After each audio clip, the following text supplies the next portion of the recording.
This is the seventh episode dealing with the life of Charles Haswell Campagnac, and it covers what it was like in Burma immediately after the war. In 1946, as soon as I obtained permission to return to Burma, I went to Madras by train and from there caught a steamer to Rangoon. For the first time in my life, I travelled as a deck passenger and experienced the great hardships which Indian labourers coming from India to Burma had to put up with. At Rangoon, I was met by my faithful friend and clerk, S.A.A.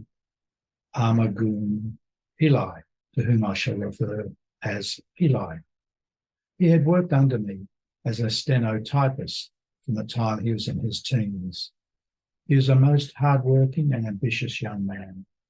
From the time he entered my service, he had the ambition to become an advocate of the High Court.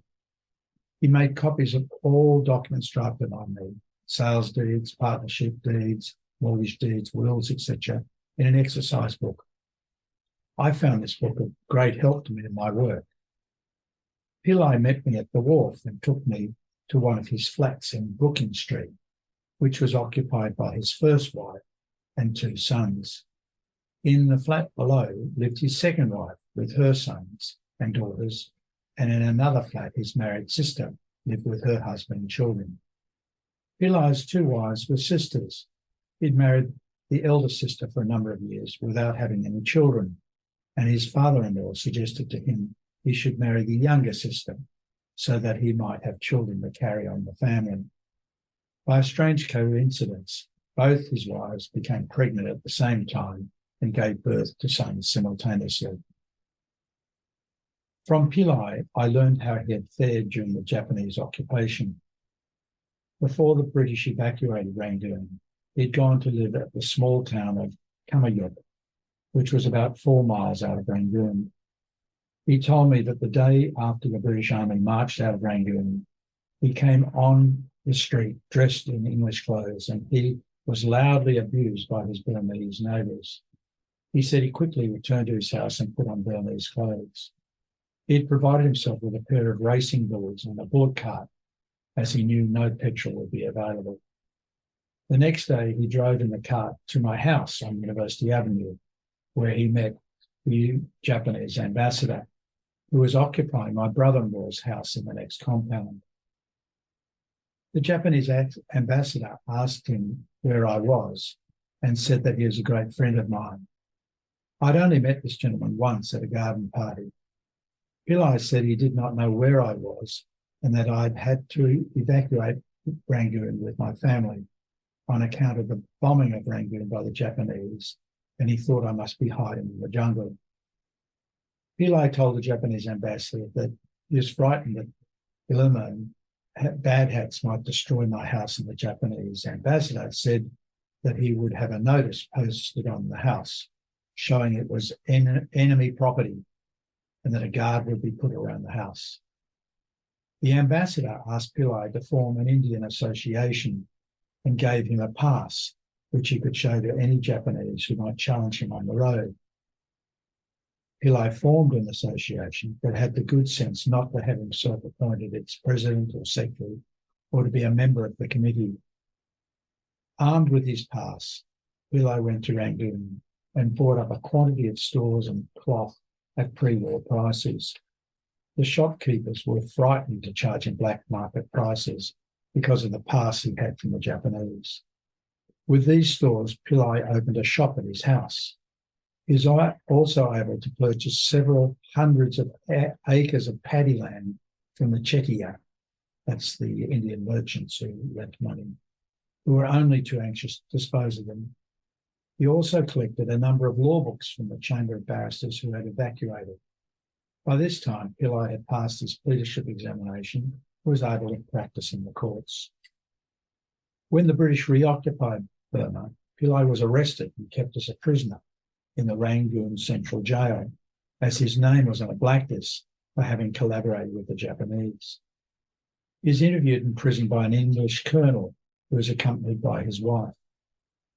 The colonel asked Pillai why he had not evacuated to India, Pillay told him that he'd lived in Burma all his life, and that even if he had wanted to evacuate to India, it would not have been possible for him to do so because he had 2 wives and several young children, and his brother-in-law and brother-in-law's children, which made a total of 40 persons who were dependent on him.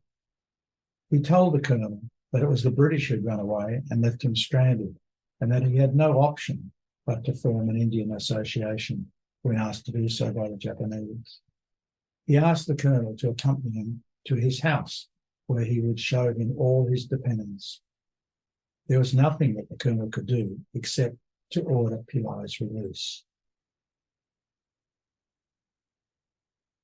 Rangoon had been very badly bombed by the British. Whole blocks of streets in which there had formerly been dwelling houses were now vacant spaces.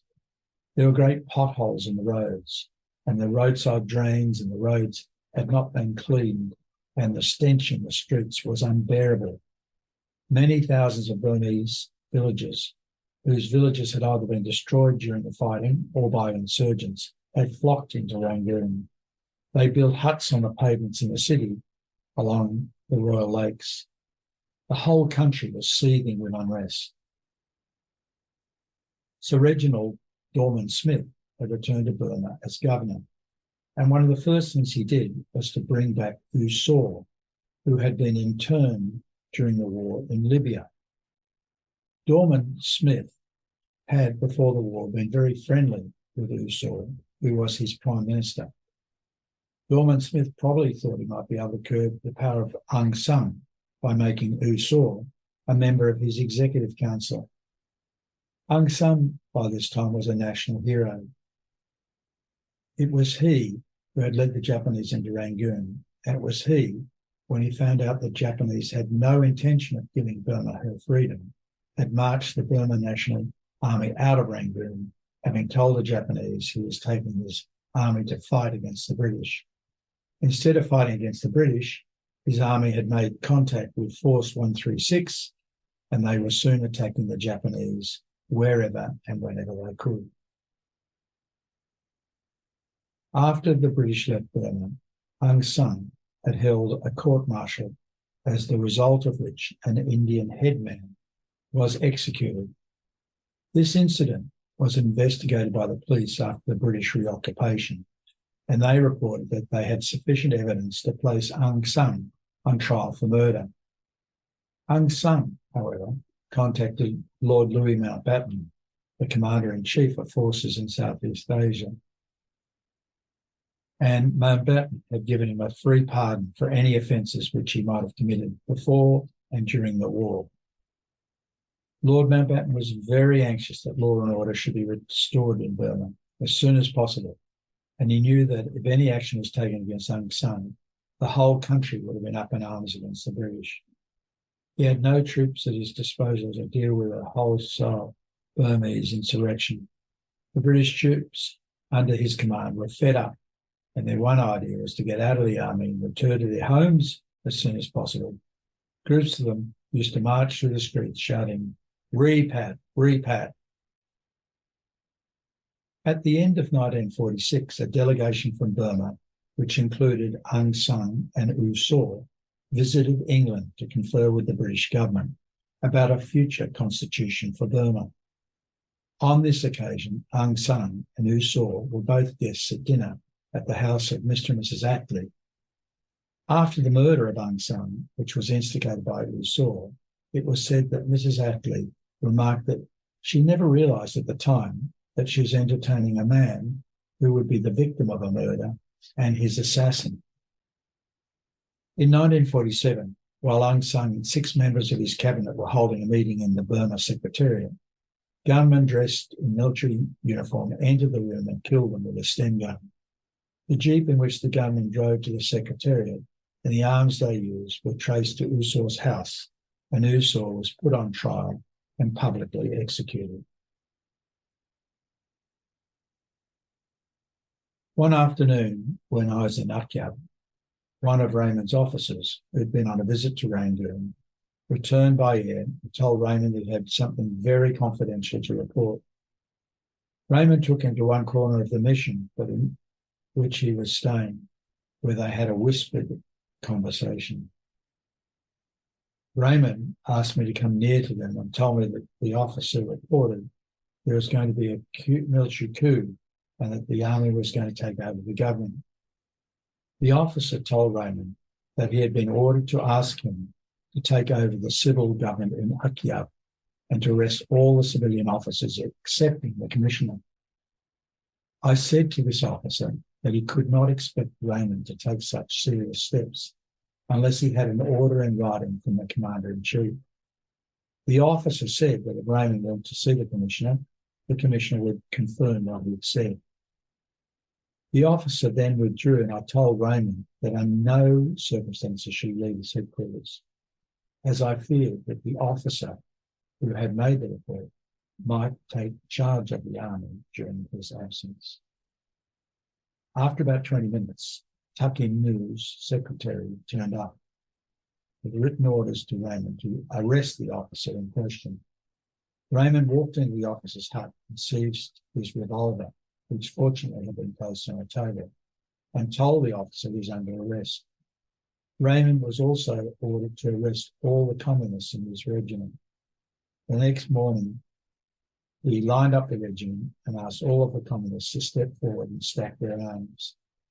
He told them that he had been ordered to arrest them and place them in the civil prison, but that he would see that they were all well looked after. The communists were then ordered to get into lorries and were taken to the prison.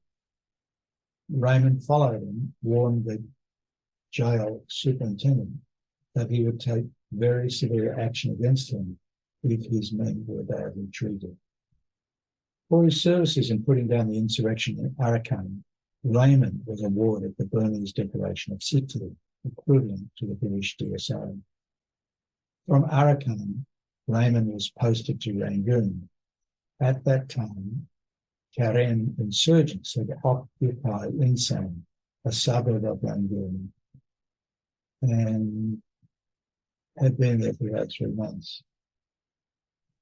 They had withstood all the efforts of the army to dislodge them, and there's nothing really to prevent them from marching into Rangoon and occupying the city. When the Karen occupied Insane, they found a British lieutenant in Insane jail who'd been sentenced to a term in prison for selling arms to U Saw. They released this officer, who continued to fight with the Karen for several months. Raymond was then commanding the 5th Burma Rifles. He had recruited most of these men from the Chortaga district, where he was liaison officer. These men knew that Raymond's Burmese relations came from the same place, and they regarded him as their own kith and kin. Raymond got these men to do what no Burmese troops had ever done before, and that was to charge the Karen with bayonets.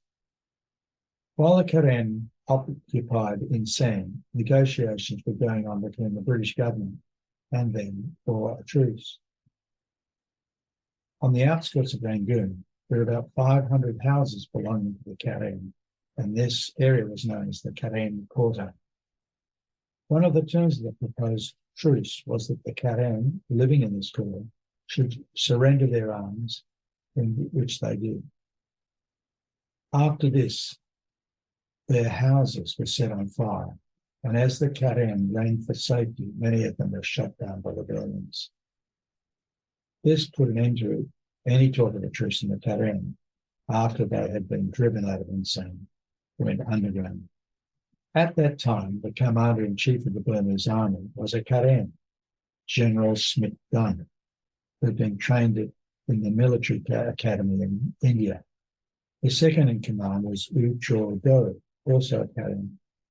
Both these officers, although they had been perfectly loyal to the Burmese government, were placed under house arrest, and the army paragraph placed in charge of a General May Win, who before the war had been a sub-post master in a small post office. May Win was one of the 30 comrades who'd managed to find their way to Japan before the Japanese invasion and received their military training there. It was these 30 comrades who led the Japanese into Burma in 1942.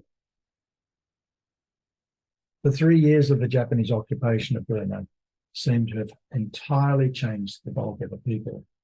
This was especially noticeable in the case of the women. Before the war, Burmese women and girls had been very modest in their attire. It was thought to be indelicate for a girl to dress in such a way as to display the shape of her bosom. Under the ayingi, which is a short coat, which was made of cotton, women used to wear a very tight bodice. Just before the war, some girls started to wear Muslim blouses, which gave great offence to Burmese monks. And these girls had their bodices torn off their bodies. In the new Burma, every girl wore a Muslim blouse unless she was in uniform, and a number of them went to dance halls and indulged themselves in English dancing. When the British judges of the High Court returned to Burma after the war, there was a celebration dinner at the Bench and Bar, at which I was the chairman.